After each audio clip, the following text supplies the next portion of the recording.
What is the most vivid memory that comes to you from that whole period?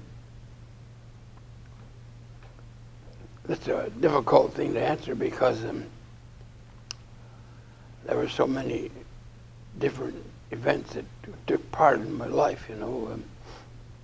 Probably, I don't think anyone can go through 4 years of overseas war without having viewed probably the worst parts of that war.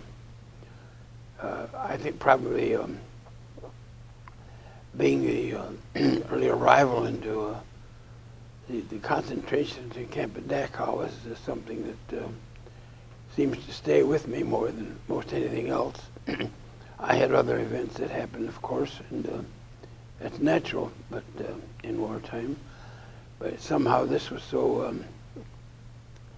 so different in life to see that what man can do to his fellow man and what a nation can do to its own people is something that is so great and so profound in memory that it probably is the most vivid event that I do remember out of all of the various things that I've been a part of.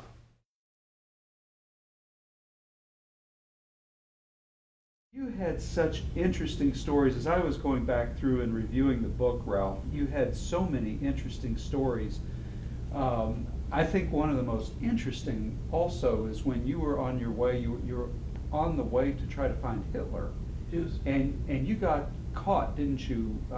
There were Russian troops down the road, and there were Germans, and the Germans were flying by you. And yes, and that was it was at that time also on that trip that I had a small contingent of men with me, and we ran right into Dachau, right smack into Dachau. Didn't even know what it was. Yes, yeah, that was a horrible situation. It was incredible. You couldn't believe it, you know.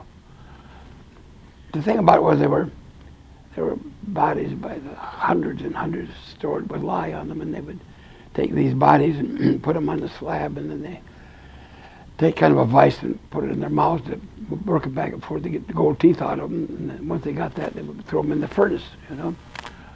And we walked into I remember going into that area, and I didn't know what I would be expected to see, you know, what happened. And nothing happened. These men were zombies that were doing the job. I suppose that they had been victims themselves. They didn't know what they were doing. They just kept right on doing it. They didn't stop a minute.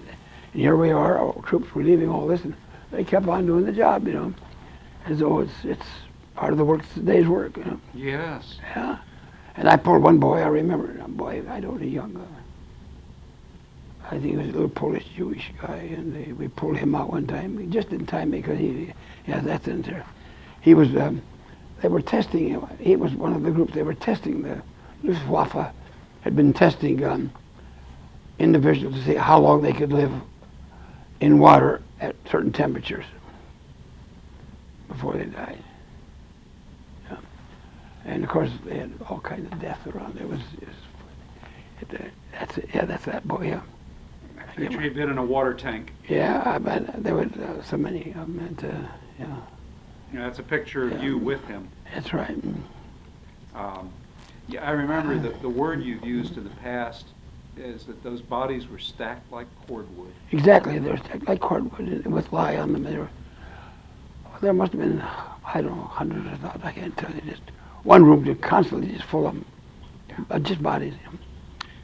One of the first stories you told me, Ralph, was about that scar on your right hand. And oh, well, that was along that same area of time. They had the Germans had little satellite concentration camps that they put women in, you know. And we ran into one of those. It was like a huge big barracks, and they were full of women. So we went into those women, and I went into that place with women. They were just crazy to see us, you know. One of them grabbed my hand so much he just kept grabbing, scratching. She made my hand bleed, you know. I carried that for a long time, but they had those camps where they put different prisoners in there. harmless women, you know, and they were in these camps. But they were sure glad to see us get out of there. Yeah.